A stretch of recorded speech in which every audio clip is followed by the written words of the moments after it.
Terima kasih Anda masih bergabung di NTV Prime Dialog, saya Patricia Mapalie. Pemirsa Pengadilan Negeri Cirebon super sibuk setelah PK 6 terpidana, mereka menggelar sidang peninjauan kembali yang diajukan oleh Sudirman, yang juga merupakan terpidana kasus Vina dan juga Eki.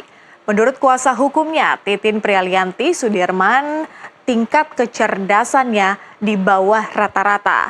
Hanya sedikit di atas idiot, tapi masih di bawah rata-rata.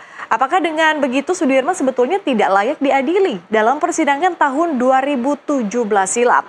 Untuk mengupas topik ini lebih lanjut, saya telah tersambung dengan pakar hukum pidana Profesor Muzakir serta kuasa hukum Sudirman, Titin Prialianti. Selamat malam Bu Titin, Prof Muzakir.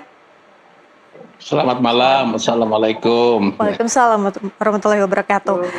Terima kasih sudah bergabung. Saya ingin langsung ke Bu Titin. Bu Titin, Anda sebelumnya sempat sebutkan bahwa Sudirman ini memiliki kekurangan kecerdasan.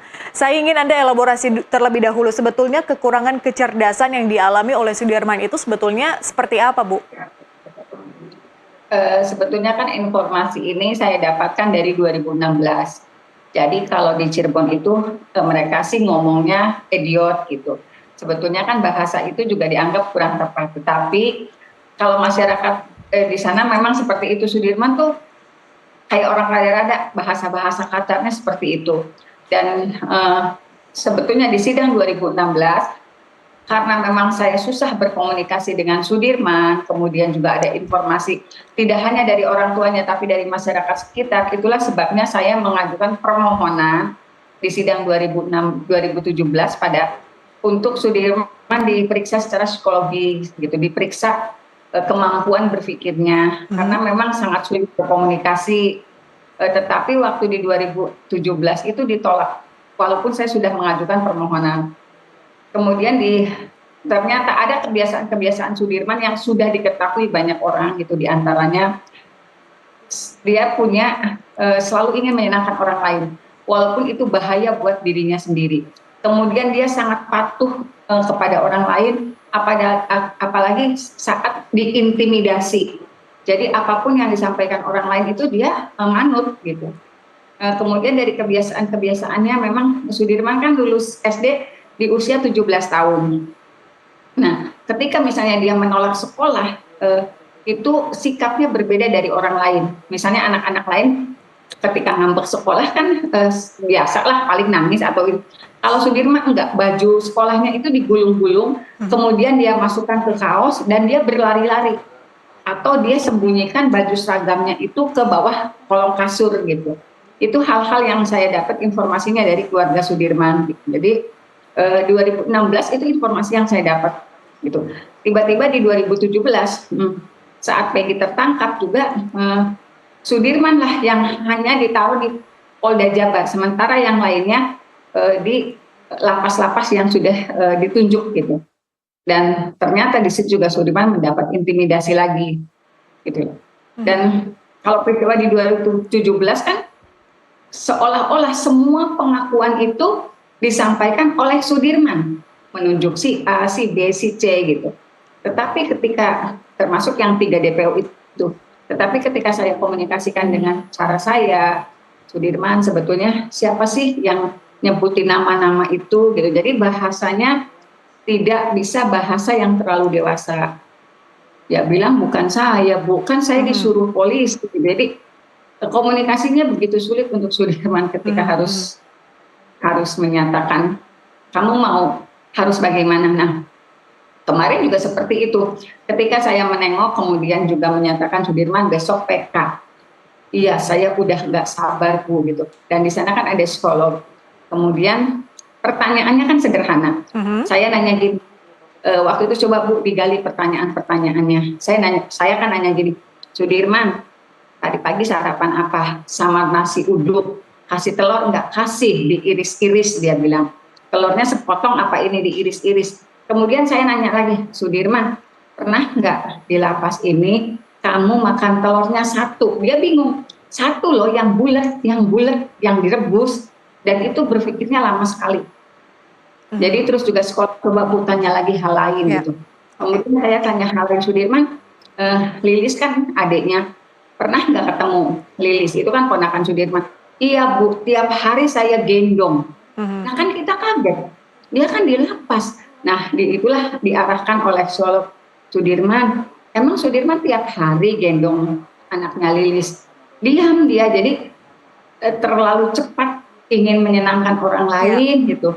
Dia menjawab, nah itulah saya diskusi banget dengan psikolog ketika Bu Titin, bertemu Sudirman. sejak pertama kali Anda bertemu dengan Sudirman sampai dengan tahun 2024 ini Anda kawal sidang PK-nya, apakah bisa disebutkan bahwa ada perkembangan sebetulnya dari sisi intelektual Sudirman ataukah masih sama-sama saja? Sebetulnya waktu saya ketemu pertama kali di Bancai, setelah kami kesulitan bertemu dengan Sudirman setelah dipegang oleh pengacara dari Polda, saya sangat kesulitan berkomunikasi. Tetapi ketika Pradi mengajukan Sudirman ke LPSK, kemudian dia kan pendampingan LPSK-nya luar biasa. Tidak hanya pendampingan saat persidangan, tetapi juga psikolognya. Ada asesmen untuk psikologisnya itu luar biasa, dan dia paripurna lah. Nah di situ mulailah ketika didampingi dari LPSK, komunikasinya sekarang lebih baik dari sebelumnya, sudah lebih baik. Jadi tapi tetap saja memang ketika saya tanyakan itu sebetulnya kemampuan Sudirman seperti apa sih, psikolognya bilang kalau disebut idiot tidak, tetapi hanya di atas idiot sedikit, tapi di bawah rata-rata. Jadi memang susah sekali apabila misalnya diberi pertanyaan yang agak panjang dan dia tidak pernah mengenal kalimat itu. Oke, Bu Titin, dengan kondisi intelektual Sudirman seperti itu, Anda ingin mengatakan bahwa sebetulnya Sudirman sejak tahun 2017 pada saat mengikuti sidang itu sama sekali tidak layak untuk diadili?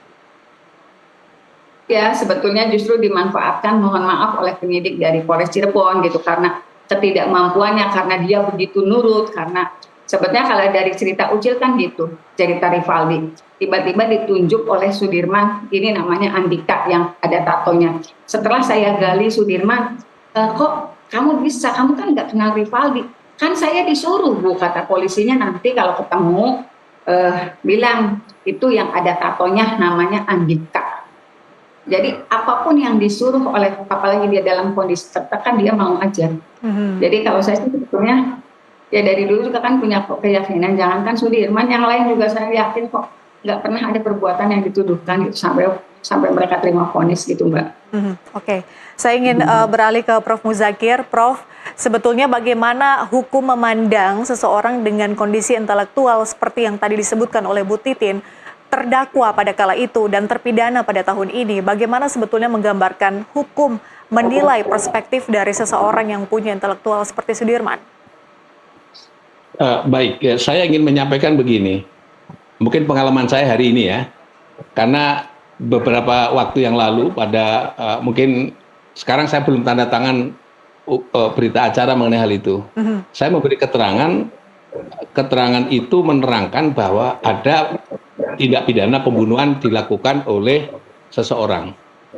Nah, seseorang itu usianya 18 tahun. Nah, ternyata dia mengalami perkembangan yang tidak normal, sehingga dia adalah punya perkembangan intelektual yang terlambat begitu. Nah, akhirnya saya pada saat itu udah minta, tolong Pak diperiksa dulu.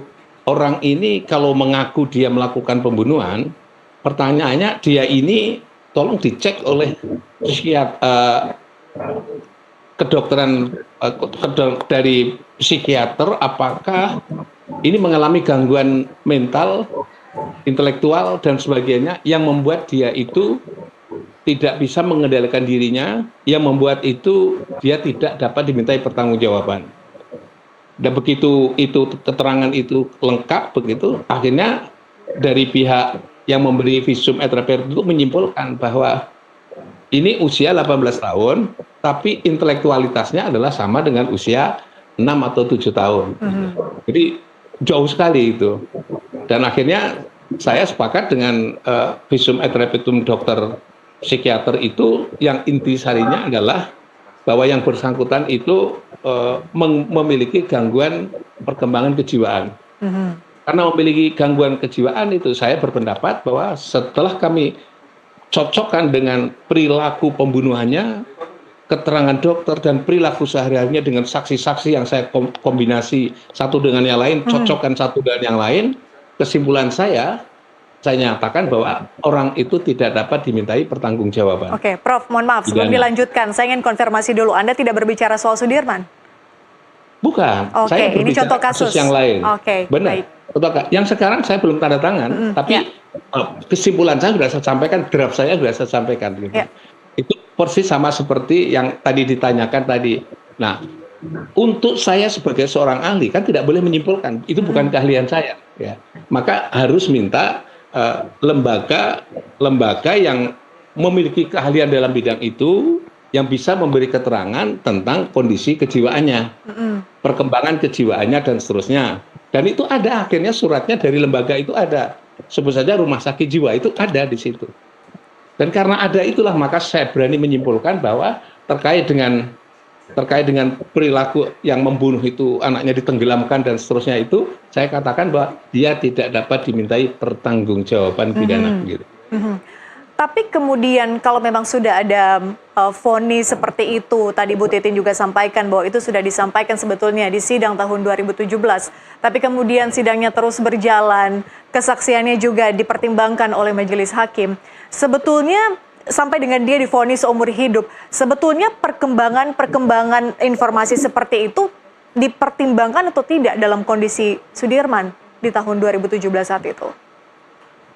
Kayak secara hukum acara ya, kalau dalam proses pemeriksaan dari awal sudah menunjukkan indikasi dia mengalami gangguan mental seperti itu, atau mental atau intelektual seperti itu, dan itu sumbernya dari pengacaranya, ini penyidik itu wajib untuk melakukan pemeriksaan terhadap kedokteran jiwa. Demikian juga kalau dia minta hakim, pada saat sidang atau pada kesempatan yang lain, hakim juga harus menyatakan dia wajib diperiksa lebih dahulu. Maka kalau belum ada pemeriksaan hasil visum et repertum yang menyimpulkan apa kira-kira hasilnya, kalau menyatakan bahwa dia tidak dapat dimintai pertanggungjawaban, maka kesimpulan itu pada saat itu mestinya semua keterangan dari pihak yang bersangkutan Sudirman ini mestinya harus dinyatakan tidak dapat dipakai sebagai keterangan saksi karena dia menderita gangguan mental atau gangguan intelektual. Gitu. Nah, oleh sebab itu semua keterangan yang diberikan dia harus tidak dapat dijadikan alat bukti dalam perkara pidana. Nah, pertanyaan yang kepada saya yang terakhir tadi, bagaimana kalau itu sudah diproses dan sebagainya? Nah, sekarang hari ini sebelum mereka diperiksa lebih lanjut, usul saya agar supaya dilaporkan kepada ID. Ini bukan langsung lembaganya, ID-nya untuk mengumpulkan mereka yang ahli kejiwaan itu dan untuk mengumpul tim, untuk menerjunkan tim itu memeriksa Sudirman ini sekarang. Nanti hasilnya diserahkan kepada Majelis Yang Mulia Pemeriksaan Perkara PK. Kalau sudah hasil pemeriksaan tim dari ID itu, maka harus dianggap bahwa ID itu organisasi yang memeriksa perkara hal seperti itu dan punya organisasinya. Dan kalau itu dibentuk tim, berarti yang memberi keterangan bukan satu, tapi banyak. Dan nanti hasilnya itu atas nama lembaga ID. Atas dasar itulah menurut saya itulah simpulan yang harus dinyatakan bahwa kalau dia misalnya menderita gangguan mental atau gangguan kejiwaan atau gangguan perkembangan intelektualitasnya, harus disimpulkan dia adalah tidak dapat dimintai pertanggungjawaban. Nah, kalau itu misalnya simpulan hari ini seperti itu dulu belum ada, maka kesimpulan hari ini bisa berlaku untuk masa lalu, keterangan-keterangan yang diberikan pada masa lalu. Karena dalam faktanya tidak dipertimbangkan kondisi kejiwaan itu. Nah, oleh sebab itu kalau itu masa lalu juga memberi keterangannya itu, harus dinyatakan keterangan yang diberikan pada masa lalu sampai pada sidang pengadilan dan seterusnya itu harus dinyatakan tidak sah dan tidak mengikat sebagai alat bukti dalam perkara pidana. Prof, Anda ingin sebutkan bahwa sebetulnya sidang PK Sudirman ini bisa dilanjutkan ketika sudah ada laporan dari ID soal kondisi kejiwaan atau kondisi intelektual, atau sebetulnya bisa ID kemudian dihadirkan sebagai saksi dalam sidang PK Sudirman? Oh, tidak bisa. Oh, Kalau ID itu dihadirkan sebagai saksi, itu mesti sudah ada namanya hasil daripada visum et repertum yang memeriksa kejiwaan Sudirman. Nah, kalau itu sudah diperiksa seperti itu, maka ID akan memeriksa, istilahnya mengkaji secara ilmu pengetahuan bahwa itu benar atau tidak benar dan seterusnya. Kalau itu dinyatakan benar, ya tinggal menyatakan bahwa ID menyatakan itu adalah benar. Tapi kalau belum diperiksa, ini sekali lagi demi objektifikasi dalam proses pembuktian, gitu. Jadi kalau itu diturunkan, oh sebaiknya ke ini aja psikolognya polisi. Tidak, ini harus cabut dari keterangan dari sana dan kita harus menggunakan namanya keterangan dari lembaga ilmiah, dalam hal ini adalah ID, untuk memberi keterangan pada yang bersangkutan. Gitu. Sehingga keterangan itu nanti yang bersangkutan yang membawa visum et repertum itu diperiksa di sidang pengadilan untuk menerangkan visum et repertum yang dibuat tim itu, gitu.